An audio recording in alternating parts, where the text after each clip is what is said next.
Today has been a serious anxiety day. It's one of those days where the military PTSD and personal trauma, all that stuff like cram into one. And it's exhausting to hold that together so I can function and seem normal to everybody. When times like that happen, it automatically takes me back to when I was a little girl growing up, and I would hear my godfather and his friends talk about, man, I'm on my last nerve. Man, I'm finna go home because my nerves is going short. And I really didn't know what they was talking about, but all of them were Vietnam veterans. And that's what they were talking about. Nerves are short. They done had enough of people for today. Whatever they were doing, they was done doing it. Because I know that there were many times my godfather, he could be in the middle of something and he'd be like, oh, okay, that's done. I'm done for the day. I'm going in the house. No dramatics, no big show, no nothing. He would just say that whatever he was doing, he would just stop, be like, okay, I'm done. I'm going in the house. And now I understand because I do that. I was out at the store trying to grab a few things. Oh, excuse me.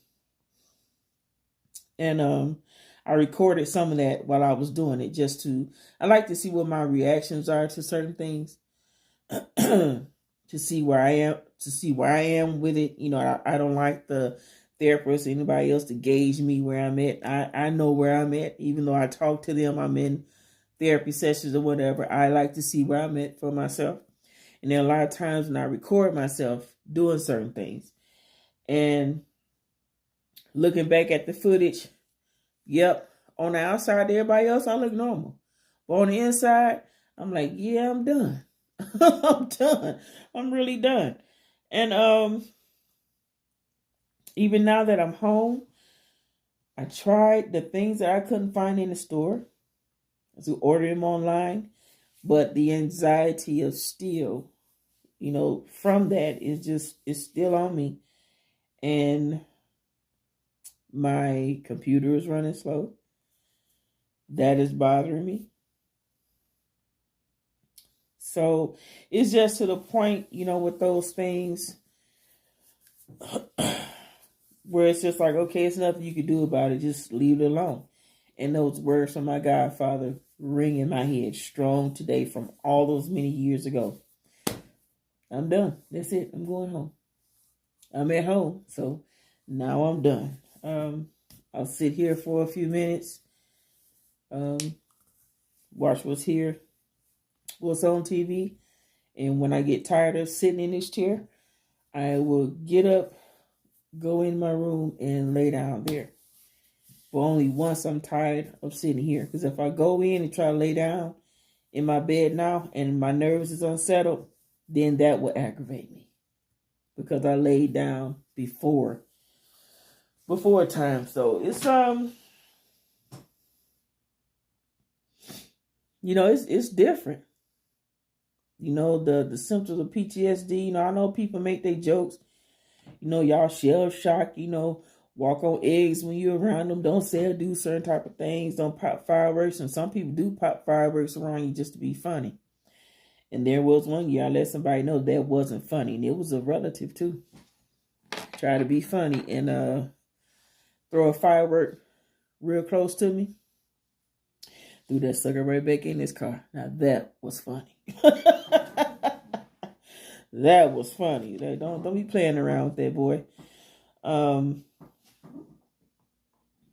some people they think it's funny, that veterans, we suffer from PTSD and this is what you sign up for and this, that, and the other, and blah, blah, blah. If you feel you can't function, you need to go home. You can't be around no people. I have heard people say so many mean things in regards to veterans. I ever had someone say something to me before through text, and you can best believe when that joker has seen me out in public, he's been quiet as a mouse because you don't want to revisit that. You don't want to try to visit that face to face with me. That goes ugly, and that has been proven. It's nothing to play with, Nope, I don't need anybody to kiss my butt because I'm a veteran. wartime very peacetime. No, I don't need nobody to kiss my butt for that. People, they do say, thank you for your service. And I tell them real quick, thank you for your support. But I ain't looking for nobody to kiss my butt because I've been in the military. I'm not looking for anybody to treat me special.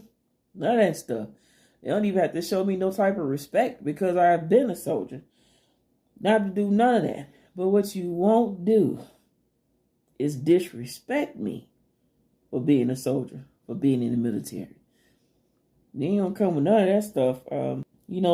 Talking about me, my military service, and anything related to me. My military service, my time in the military, the Army, anything related to it. Anyone talking smart or sly, making derogatory or disrespectful remarks in regards to that is very similar to you talking about my mother. You don't want to do that. Don't want to do it. And if anybody has been in the situation where someone has talked about their mother, you really had to grab yourself. I don't try to recollect. I don't try to gather myself at all. I just let it go. I let it go. Whatever come out my mouth comes out of my mouth, and I'm going to make sure you feel all the disrespect that you thought you was throwing towards me. I don't do it. I don't do it. So, just one of them things in life that I deal with. And, this is what I'm dealing with right now, just letting everything settle. Things didn't go the way I wanted them to today. The anxiety set in once I got in the store, began to get worse. When the items I was looking for either wasn't there or cost too much. The cost was too much for the quantity and quality because, y'all need to go all the way to hell about them lemons. That was ridiculous. What was the $6 for the bag? The label said that they were organic, but they looked just like they had been thrown in the crate and just beat up, just bounced around real bad. That's what they look like. So that was horrible. So that store I will not go back to in regards for groceries. For me, that was not a grocery friendly store at all. Horrible. I will just wait and go to the market in Grand Rapids like I always do. The Indian market, and then there's also an African market that I shop over there where I get all my fruits and vegetables all there right in one for a very decent price. I can walk out of there having not even spent $100, and I have plenty of enough food, fruits and vegetables for over 2 weeks. So, and that is with me juicing and chopping things up. So, I'll just wait. I'm just going to have to do what I need to, and just kind of ration out what I have here until I can get over there. But most definitely I will not be going back to that store. Not grocery friendly at all. No, I didn't want to go to Walmart. And the other grocery stores that we have here, they were already closed because today is Sunday. So, I could probably go to Save-A-Lot.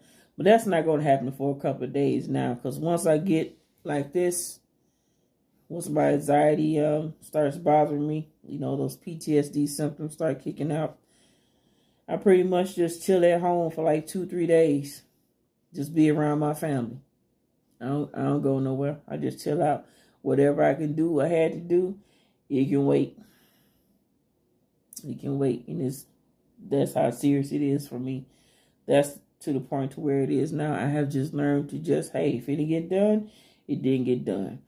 Are your symptoms from PTSD bothering you? Okay, just chill out at home then. You ain't got to go do nothing. You ain't got to be bothered with nobody. Sit down. You don't have to go. You ain't got to do nothing. And so that's what I'm going to do. Now I hear family pulling up now, so that's cool. Even better, that'll help me settle. Everybody's at home now. Yeah, that's cool. That's my piece. And so I go ahead and start shutting everything down in here now. Close my office up and go ahead and get in my room and chill out. But I'll encourage y'all with this. If you have friends and family members, who have been in the military, whatever branch it is, and you know them to be having symptoms with PTSD, don't take that for funny. Don't take that for light. Don't be trying to put on little pranks and run up on them, seeing, how their PTSD affects them, try to make loud bangs and throwing stuff and scaring them and do stupid stuff. Don't do that. That mess you be seeing on TV, that stuff will get you hurt. It'll get you hurt because that service member, that veteran is just reacting from whatever, the trauma that they have, whatever is there. So don't be going playing jokes, trying to be funny and, making all these sly cracks and go take your meds and all that. Don't do that. Don't do that. Just treat them as a normal person. Like, you would treat other folks. Don't be doing no sly, slick, goofy stuff, trying to play pranks and talk slick and be derogatory and be disrespectful. Don't do any of that at all. Just treat them like any other regular person you would treat them, how you would treat them. You want people to respect you, then respect other folks. But most definitely don't be putting no jokes and no pranks and no stuff like that. You don't know where their mindset is or what's going on with them today, or how bad they've been suppressing their anxiety and their symptoms for that day. Because they look normal and they look fine, on the inside there could be a serious warring going on to where they're just trying to finish out the day, finish out the task or event or whatever else they're doing, and then just to get home. So you never know, unless they were to tell you. And 9 times out of 10, unless you're that veteran spouse or partner, they're not gonna tell you. So y'all be mindful of that. All right, my folks is here.